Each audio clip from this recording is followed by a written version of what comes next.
velkommen til station 2. I dag der vil vi fokusere på unge, rusmidler og kriminalitet. Derfor er vi taget til Nyborg i dag, hvor vi vil lave en række undersøgelser og interviews.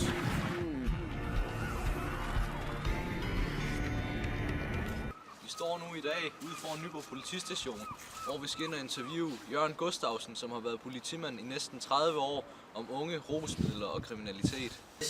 Okay. Hvad tror du ofte er grunden til, at unge begynder på rusmidler? Det er vel spændingen, kunne jeg forestille mig, at der tit, det er vel ligesom at starte med at ryge, altså man synes det er spændende. Tror du så, at der er en forbindelse mellem rusmidler og kriminalitet? Ja, det ser vi jo næsten dagligt, der er jo bare at se med hashhandel og sådan noget i København for eksempel, på Christiania, eller bare, det er jo tæt forbundet, rusmidler og kriminalitet. Hvordan reagerer de unge, som har indtaget rusmidler, når de bliver anholdt? Det er meget forskelligt. Nogle de kan godt blive aggressive, og andre de bliver bare, altså de er bare stille og rolige, faktisk. Så det er meget om, hvordan man er som person, tror jeg. Ja. Hvad er de mest almindelige rusmidler, man kan støtte på her i byen, i Nyborg? Altså i Nyborg, der er det jo det mest almindelige, det er hash, og det er det faktisk i hele Danmark. Der er utrolig meget hash i omløb. Det er det, der er det mest almindelige rusmiddel i dag. Og så selvfølgelig også alkohol, det er også et rusmiddel, ja. Men det er så bare lovligt i forhold til hashen. Så det er et stigende problem i forhold til før? Nej, det er ikke stigende. Tallene viser ikke, at det er stigende. At der er flere unge, der tager det, mener du? Ja. Og det viser tallene ikke, at der er flere, der tager det end før. Den kriminalitet, der bliver begået i Nyborg, den er organiseret, eller er det bare? Altså noget af det er, men noget af det er heller ikke. Det er jo også forskelligt. Ja. Men jeg tror altså, handlen med det er nok et eller andet sted, er det jo organiseret. Ja. Er Nyborg slemme med rusmidler i forhold til størrelse af de andre byer? Nej, det er det samme. Der ligger vi hverken over eller under. Der ligger vi faktisk lige i midten. De der indtager rusmidler i dag, bliver alderen mindre og mindre, eller er det det samme som før? Det er det samme som før. Ja. Det er det. Kan du så sige, hvad for nogle slags mennesker der er sådan, i forhold til miljø? Ja, altså, det kan være unge mennesker fra ganske almindelige hjem, og så kan det også være unge mennesker, der kommer fra nogle socialt belastede hjem. Altså det kan man ikke. Det er ikke sådan helt at sige, at fordi man kommer fra et dårligt hjem, så bliver man misbruger af stoffer. Det kan man ikke sådan. Men altså selvfølgelig risikoen er jo større, men der er ganske almindelige unge mennesker, der kommer fra almindelige hjem, som også tager hash og amfetamin og sådan noget. Så Hvor foregår det største salg af rusmidler i Nyborg? Jamen Er det sådan mere privat, eller er det sådan? Ja, det er det jo. Altså vi har jo selvfølgelig nogle lejligheder en gang imellem, hvor de sælger fra, hvor vi jo så er nede og renser dernede. Altså, og det er jo sådan nogle adresser, vi bliver opmærksom på. De skifter jo sådan lidt rundt en gang imellem jo. Så, men det er fra nogle adresser, og så er det de unge mennesker imellem også. Hvor der er nogen, der ved, at der er en, der kan skaffe noget. Ja. Hvorfor bliver populære rusmidler som hash mere nemt at få fat i? Jamen, det er jo fordi, der er så mange penge i det, og så fordi det er nogle nemme penge, og så kommer der kommer mange stoffer til landet. Køre ind over grænsen, det er jo ikke nogen hemmeligheder. Det er jo sådan rimelig nemt at bare køre en tur til Holland for eksempel, og købe noget, og så køre tilbage igen. Så det er tilgængeligheden der. Altså, det er nemt at få.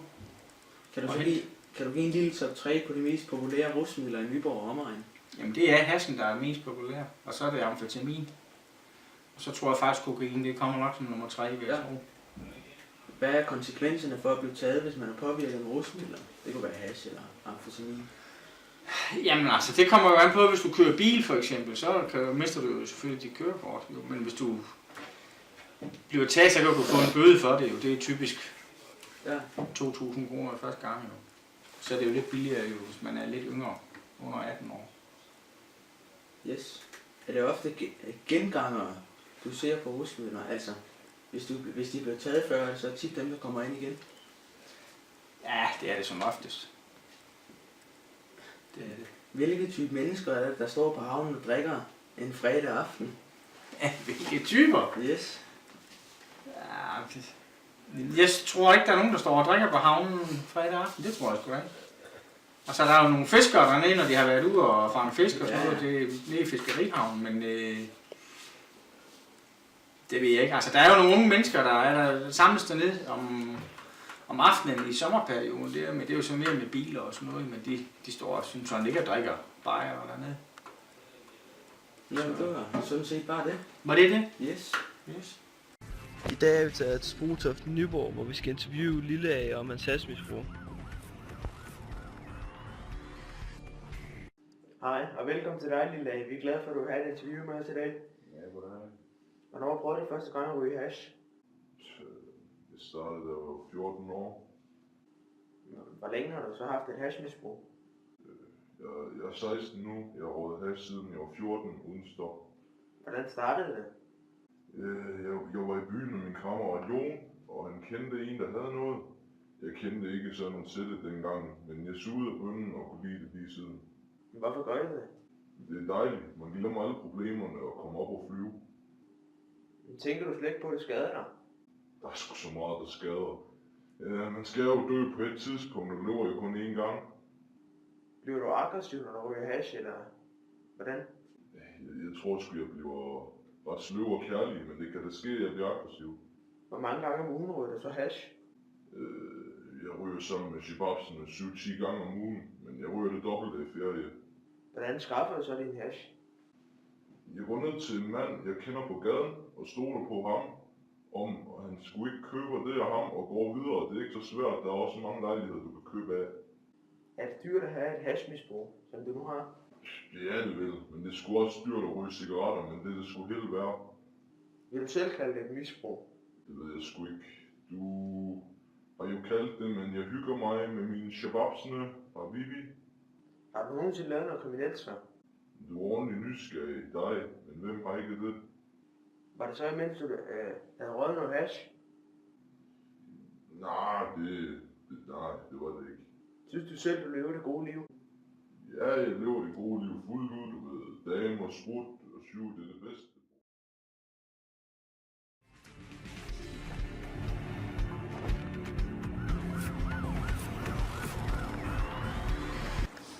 I dag har vi været så heldige at kunne få lavet et interview med SSP-konsulent Flemming fra Ullerslev.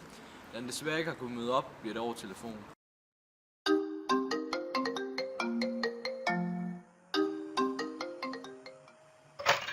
Hej, Flemming fra SSP Nyborg, og tak fordi du har lyst til at deltage i et interview om unge rusmidler og kriminalitet.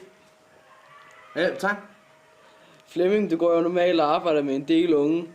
Du må jo også se nogen være i kontakt med rusmidler. Hvilke rusmidler ser du typisk de unge være i kontakt med? Hash, det er det, der fylder rigtig, rigtig meget. Og så vil jeg også sige, at sådan på anden pladsen, så er det amfetamin, speed. Mm-hmm. Det er de to stoffer, men altså hvis vi siger hash, det er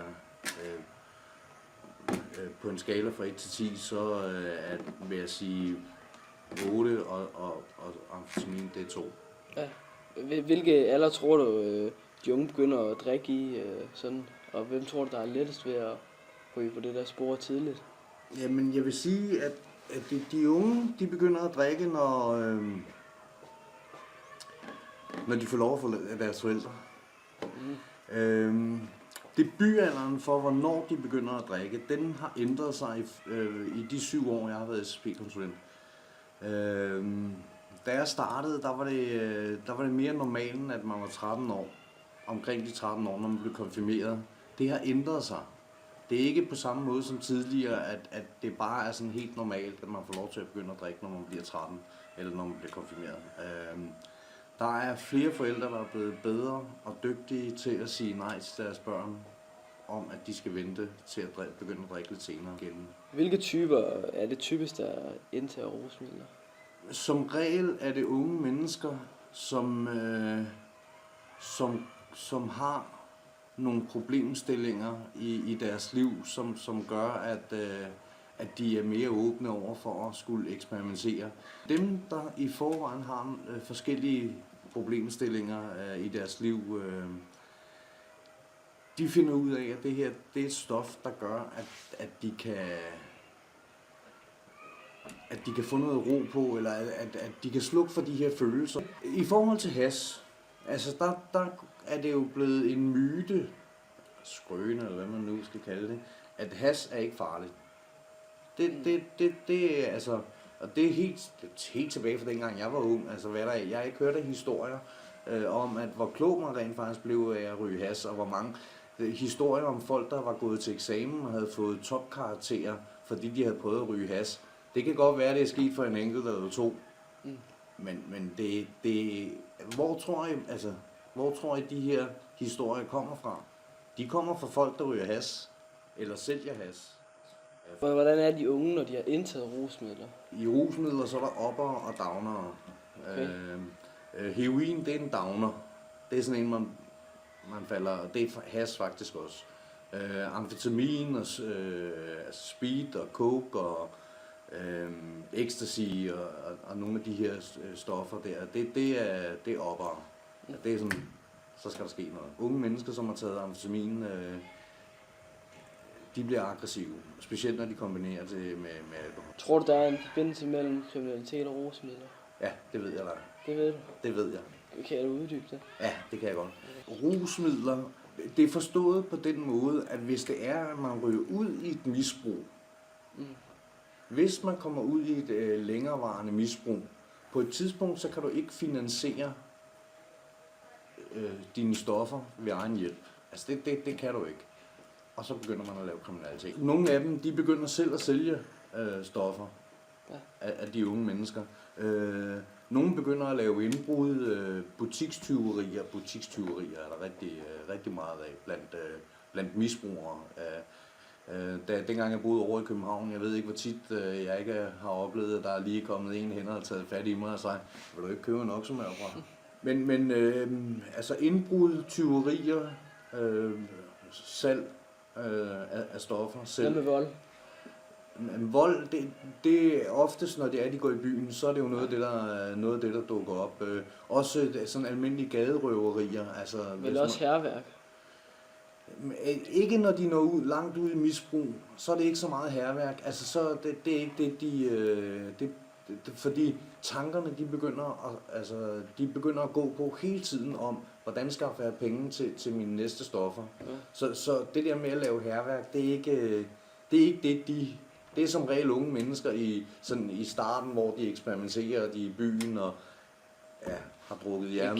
Gælder det også for alkohol og hash, det du siger nu med indbrud og gaderøverier, eller er det kun de hårdere stoffer? Nej, det er også hash. Unge mennesker, der er begyndt at ryge rigtig, rigtig meget hash, og har gjort det over en længere periode. Det er jo ikke sådan noget, man starter med lige i starten. Altså der får man det som regel til at løbe rundt. Så er det, man låner lidt over hos den lokale pusher der, og kommer til at skylde nogle penge. Og så lige pludselig, så kan man jo ikke skylde penge mere. Altså så skal man betale tilbage. Og så er det sådan noget også med, at jamen, så sælger de deres mobiltelefoner og melder den stjålet. Ser du meget hash på gader, og synes du hash det er, altså i forhold til andre byer her i Nyborg, hvis man tænker på Nyborgs størrelse, synes du så, der er meget hash i Nyborg? Nej, det synes jeg ikke. Det synes du ikke? Det er ikke mit indtryk. Det er her, og jeg ved da også, at vi har en lokal, der står for hashsalget her i byen.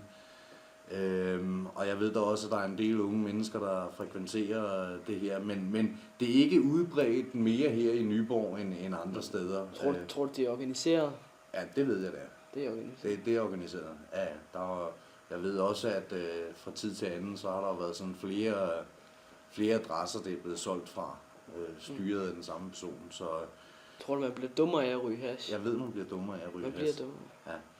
Tror du, at de unge, der ryger og drikker i en ung alder, føler, at de lever et gode liv bedre end andre? Jamen, det tror jeg faktisk, de gør. Men når det så er, at de ryger 10 år længere frem, når de så kigger tilbage, så vil de ikke se det sådan. Det kan godt være her nu, at de synes, at jamen, de har det meget federe end andre. Men jeg tror ikke, at de andre unge, som ikke ryger, ser det som om, at de lever det gode liv. Nogen, der har røget over en længere periode, man kan også høre det, når den måde, de begynder at tale på. De begynder at tale på en anden måde, og Altså det bliver sådan noget med, at man slapper af, man begynder at tale på en anden måde, man begynder at opføre sig på en anden måde. Folk, der ryger, når de er i selskab med normale mennesker, så føler de sig faktisk sådan lidt... nej, jeg vil ikke sige, at de føler sig, men de andre kan i hvert fald godt mærke, at der er sket en forskel med de her personer her. Men folk, der ryger hash, de tror faktisk selv nogle gange, at de er skide kloge. Det var alt, hvad vi havde for denne gang om unge, rusmidler og kriminalitet. Tak fordi I så med, og vi håber, I lærte noget nyt.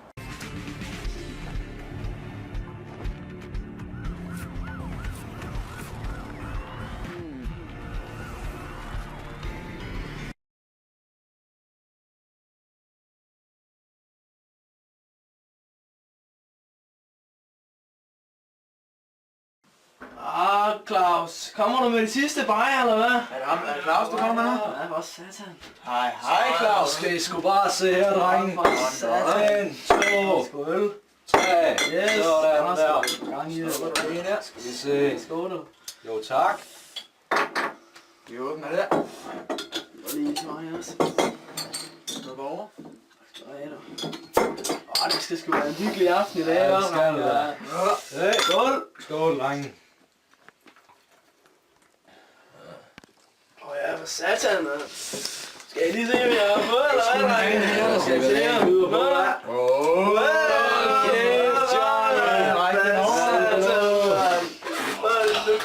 Skål, skål på det signal der. Jeg synes, vi skåler. Skål.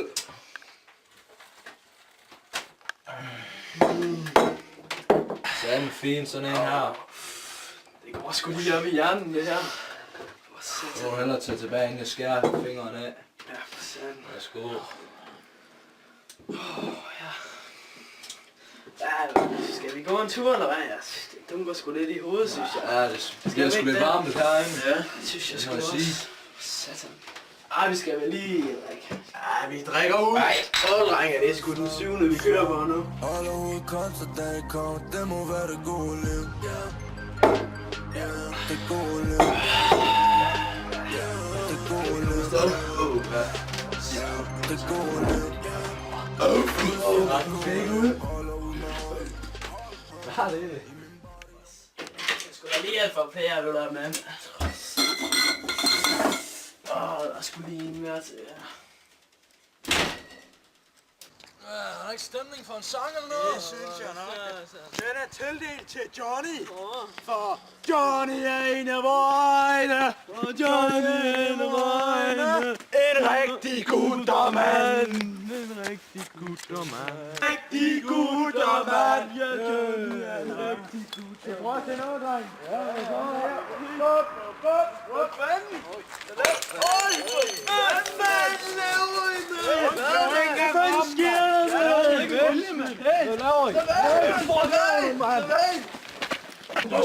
Jeg så det sgu da godt, mand! Hvad er det, du vil? Hold din kæft, mand! Hvad fanden sker der, mand? Fuck! Hvad fanden laver du, Johnny?